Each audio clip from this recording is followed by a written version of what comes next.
기도가 이루어질 줄로 믿습니다. 자리에 앉아주시기 바랍니다. 우리 이 시간에는 같이 하나님 말씀 보겠습니다. 오늘 주신 하나님 말씀은 마태복음 6장 1절에서 6절의 말씀입니다. 신약성경 마태복음 6장 1절에서 6절의 말씀.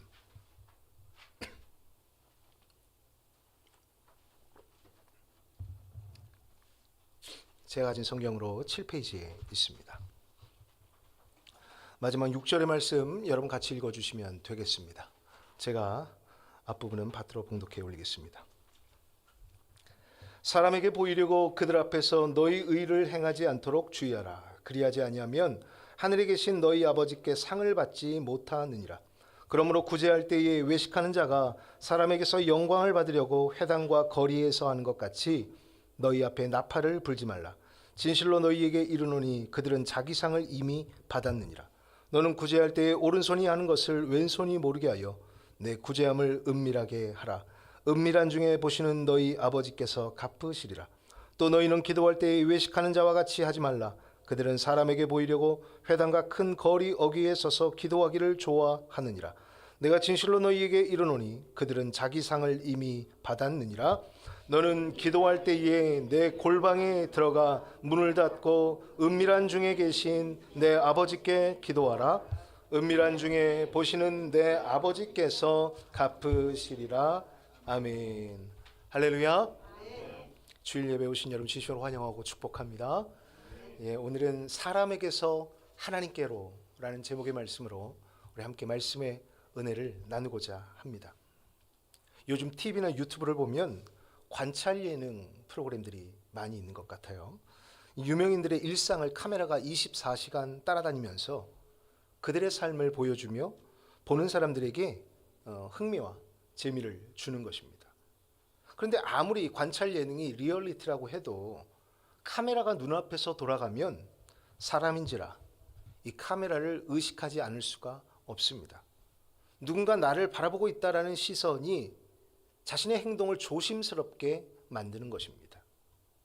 이와 같이 우리는 인생을 살면서 누구나 다 타인의 시선에서 자유로운 사람은 한 명도 없습니다. 그래서 다들 남들에게 조금 더 내 모습보다, 내 본 모습보다 근사해 보이고 싶고 조금 더 좋은 사람으로 비춰 보이고 싶은 것이 사람의 마음입니다. 특히 신앙생활을 하는 사람이라면 함께 신앙생활하는 사람들을 신경 쓰지 않을 수가 없습니다. 즉 사람들에게, 성도들에게 믿음 좋은 사람으로 보이고자 하는 그런 마음이 다 있는 것입니다. 하지만 여러분, 이것은 결코 신앙인으로서 바람직한 모습은 아닙니다. 자칫 하나님보다 주변 사람들을 의식하는 신앙생활을 하면 보여지는 것에 우리의 시선을 고정할 수밖에 없게 되어 여러분의 신앙의 근간이 흔들리게 되는 것입니다. 오늘 본문은 마태복음 6장 1절에서 6절의 말씀으로 우리 예수님께서 제자들에게 몇 가지 신앙의 표현에 대해서 가르쳐 주시는 것을 보게 됩니다. 바로 그것은 이웃에게 행하는 구제, 그리고 하나님 앞에 드리는 기도에 대한 두 가지의 가르침입니다. 구제와 기도는 신앙생활에 있어서 가장 큰 기둥들이다라고 할 수 있는데, 예수께서 이 중요한 명제들에 대해서 무엇라고 말씀하시느냐, 무엇을 강조하시느냐, 특별히 방향성에 방점을 두어 힘주어 말씀하십니다.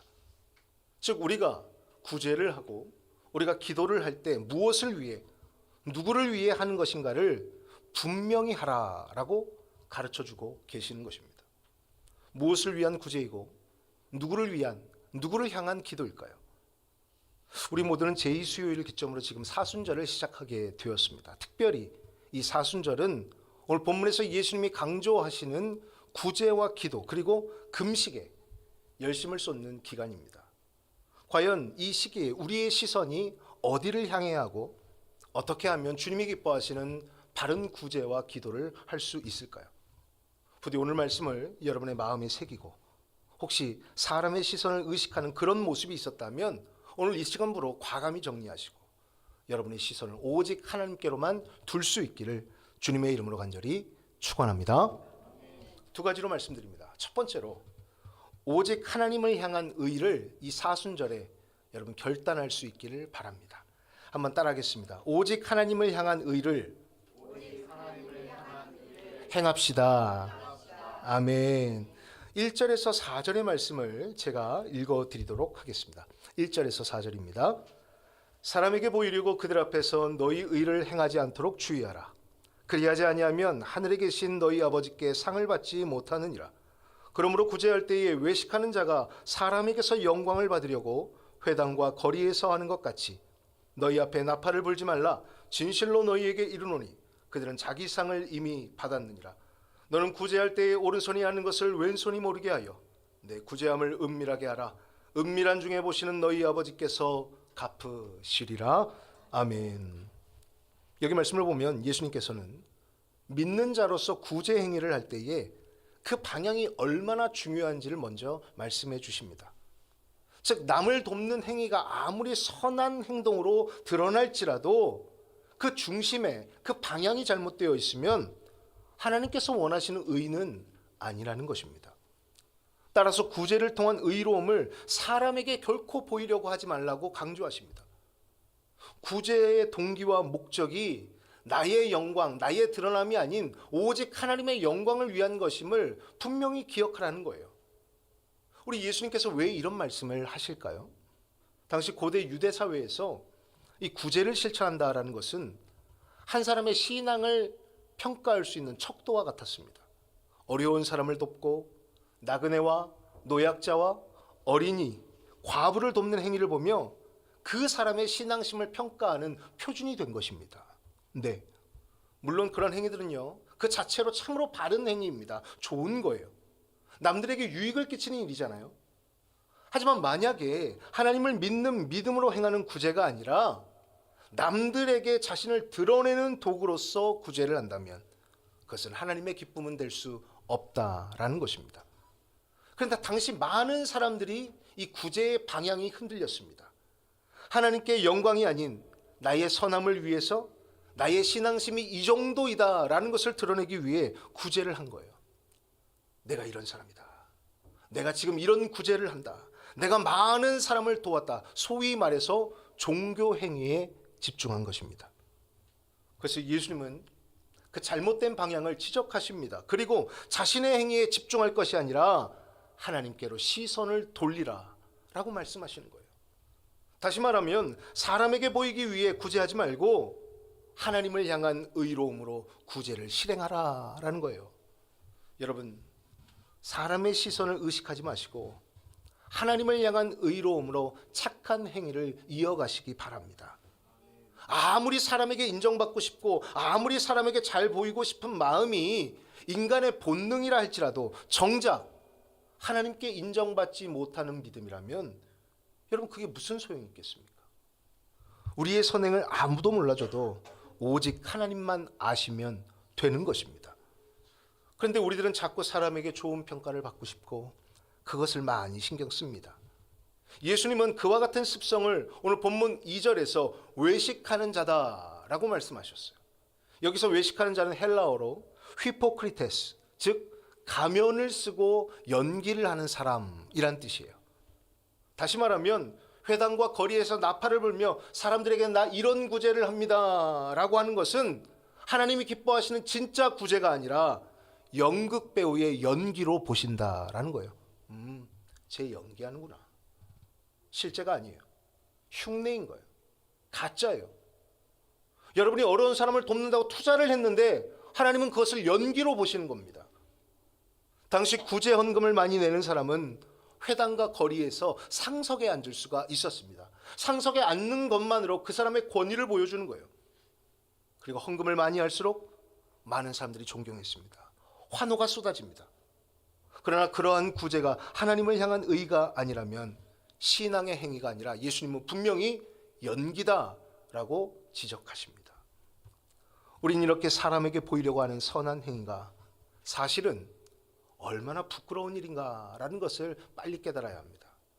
오히려 사람에게 드러내려고 하는 그런 동기를 가지고 선한 행위를 하면 그것은 거꾸로 말해서 뭘 드러내는 것이냐?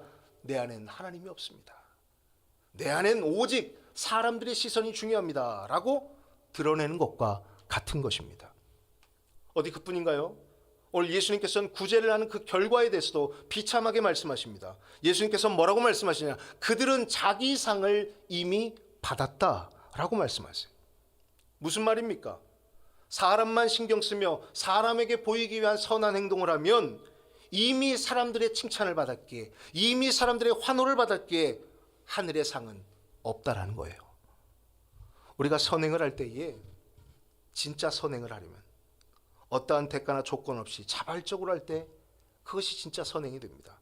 그래야 상대방도 그 진심을 알고 기쁨으로 받습니다. 하지만 내가 아무리 누군가에게 좋은 것을 준다고 해도 그 속에 시커먼 의도를 가지고 접근한다면 상대방은 그것을 받고도 기뻐하지 않습니다. 사람도 합니다. 그런데 하나님은 오죽하실까요? 그래서 예수님께서는 우리 인간에게 3절 4절에서 구제의 올바른 방향을 이렇게 말씀하십니다. 오른손이 하는 것을 왼손이 모르게 하라. 내 구제를 은밀히 하라. 은밀한 중에 보시는 너희 아버지께서 갚으시리라. 아멘. 아무도 알아주지 않아도 내가 하나님을 사랑하기에 하나님이 기뻐하시는 이웃사랑을 하나님만 바라보고 감당하면 하늘의 상급이 있는 것입니다. 영국의 어느 작은 교회에서 있었던 일입니다. 이 교회는 지역의 가난한 어린이들을 위해서 매주 무료 급식을 했다고 해요. 그런데 이게 예산이 턱없이 부족하다 보니까 이 무료 급식이 중단될 위기에 처했습니다.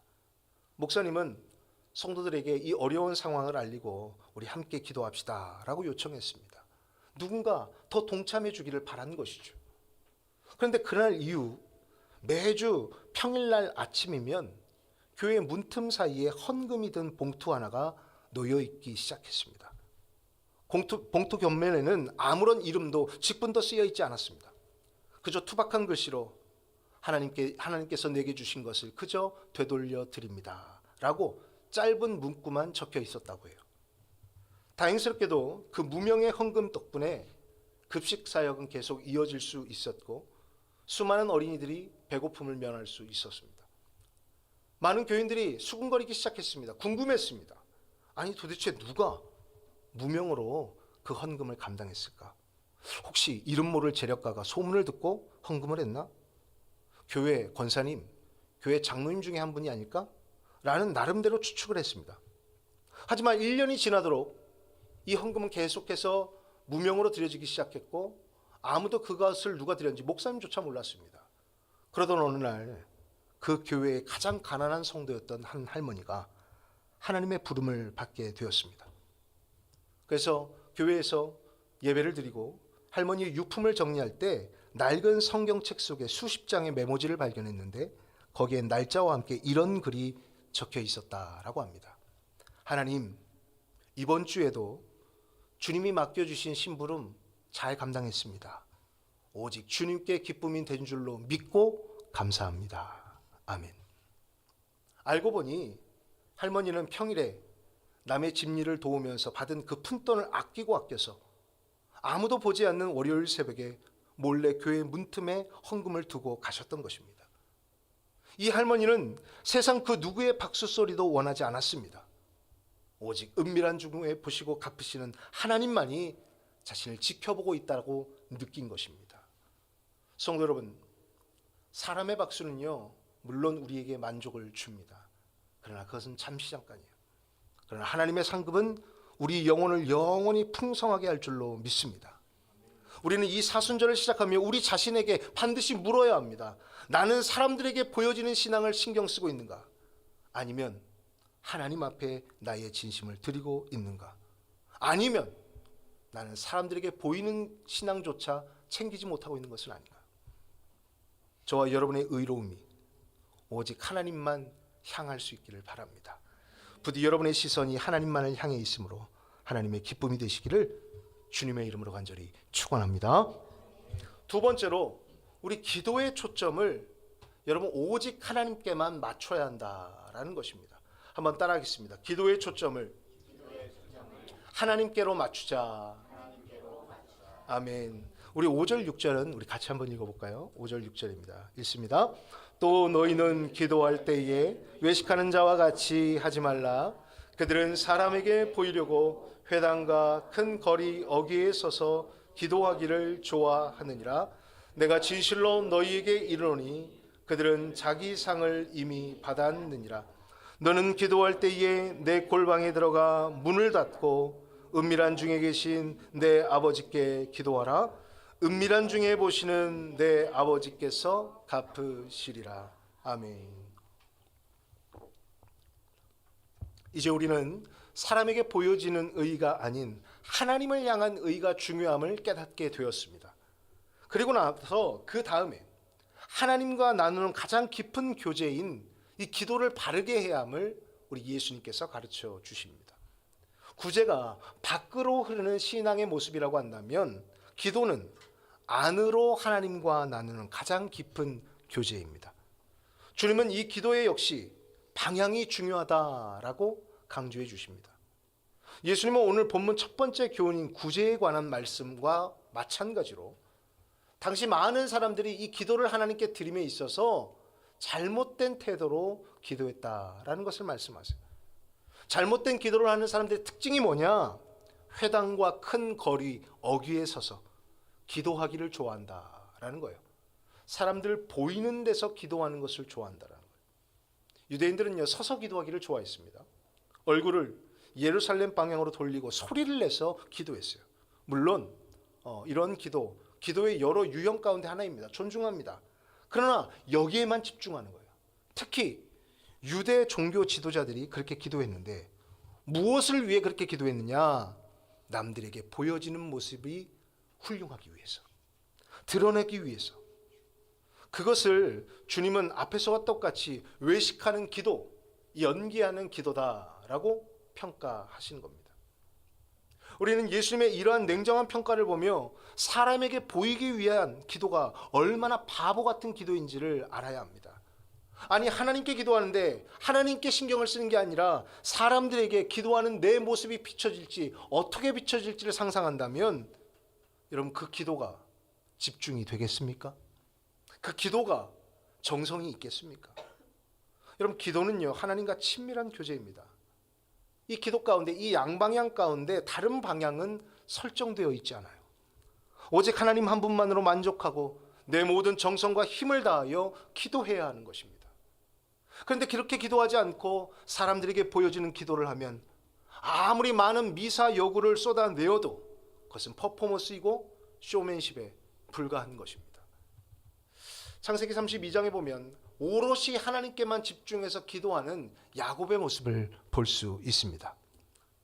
야곱이 형 에서를 만날 준비를 할 때 하나님께 아주 간절히 기도합니다.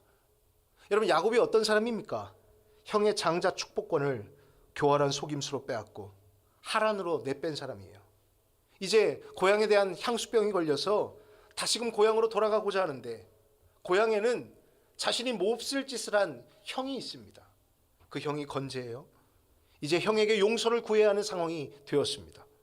야곱의 마음이 불안합니다. 떨립니다. 괴롭습니다. 그래서 하나님의 사자를 붙잡고 날이 새도록 씨름합니다. 그런 그의 기도가 응답되기 전에 하나님께서는 뜻밖의 질문을 야곱에게 던지십니다. 내 이름이 무엇이냐? 하나님께서 야곱에게 이름을 물으신 것은 하나님이 야곱의 이름을 몰라서가 아니라 야곱의 정체성에 대한 질문을 하신 거예요. 즉 이런 거죠. 야, 너 도대체 어떤 사람이냐? 그가 저요? 저 야곱입니다. 그러나 하나님이 자신의 이름을 묻고 자신의 이름을 말하는 순간 깨닫습니다. 야곱, 히브리어로는 야코브, 문자적으로는 발꿈치를 잡다라는 뜻을 가지고 있어요. 상징적인 의미로는 남의 뒤를 치다, 밀어내고 그 자리를 차지하다, 이런 뜻이 있어요. 그러니까 속이는 자다라는 뜻이죠. 야곱은 하나님께서 내 이름이 뭐냐? 제가 야곱입니다. 아, 야곱? 순간 엎드려집니다. 그래, 나는 평생을 하나님 앞에 정직하게 산 게 아니라 나는 속이는 자로 살았구나, 나는 사기꾼과 같은 삶을 살았구나 라고 그때 자신의 이름을 말하는 순간 깨닫습니다. 즉 하나님을 붙잡고 하나님께 시선을 고정하고 간절히 기도할 때에 내 자신이 어떤 사람인지를 깨닫게 된 것입니다. 그때 하나님께서 뭐라고 말씀하신 줄 아세요? 하나님 이렇게 말씀하십니다. 이제는 네 이름을 다시는 야곱이라 부르지 말고 이스라엘이라 하여라 라고 하세요. 여러분, 기도라는 것은요, 우리가 오로지 하나님께 집중할 때에 하나님을 통해서 내가 어떤 존재인지를 깨닫게 되는 과정입니다. 내가 얼마나 부족하고 내가 얼마나 죄인인가를 깨닫게 됩니다. 또한 그 과정을 통해서 내가 하나님의 얼마나 큰 사랑을 받은 사람인지를 깨닫게 되는 과정인 거예요. 그럴 때 회개가 나오고 그럴 때 감사가 터져 나옵니다. 하지만 하나님께 집중하지 않고 사람에게 보이는 그런 기도를 하면 이런 역사는 절대로 나타나지 않습니다. 내 자신을 발견할 수가 없습니다. 변화는 없습니다. 사람의 이목과 평가와 인정을 바라보는데 어떻게 하나님과의 깊은 교제를 할 수가 있겠습니까? 그러므로 기도의 초점은 오직 하나님만 향해 있어야 하는 것입니다. 오늘 예수님께서는 본문 6절에서 분명히 말씀하십니다. 너는 기도할 때에 내 골방에 들어가 문을 닫고 은밀한 중에 계신 내 아버지께 기도하라. 은밀한 중에 보시는 내 아버지께서 갚으시리라. 아멘. 여기서 골방에 들어가 기도하라는 것은 단순히 장소적인 의미를 이야기하는 게 아닙니다. 다른 모든 것을 차단하고 하나님께만 집중하라는 얘기예요. 우리 예수님께서는 그런 기도의 본을 자신의 삶으로 보여주셨습니다. 늘 새벽 미명에 한적한 곳에 나가 기도하셨습니다. 누가복음 9장 18절 예수께서 따로 기도하실 때에, 마가복음 1장 35절 새벽 아직도 밝기 전에 예수께서 일어나 나가 한적한 곳으로 가서 거기서 기도하시더니. 아멘. 여러분, 이 사순절에 이런 하나님과의 독대를 통해 은혜를 체험하고 여러분이 변할 수 있기를 바랍니다. 세상의 소음을 차단한 채 오직 하나님께만 집중함으로 하나님께 나아갈 수 있어야 하는 것입니다. 성도 여러분, 오직 기도의 초점을 하나님께 맞추시길 바랍니다. 반드시 기억하시길 바라요. 기도는 하나님 앞에 나의 영성을 보이는 것이지 결코 세상 사람들에게 보이기 위함이 아니라는 것을 말입니다. 모태신앙으로 훌륭한 신앙을 물려받은 한 아이가 있었습니다. 이 아이가 엄마와 함께 이사를 하게 되었는데 시골로 이사를 가게 되었어요. 그래서 엄마가 어린 딸에게 얘기를 해줍니다. 우리 이제 아주 시골로 이사를 가게 되었어.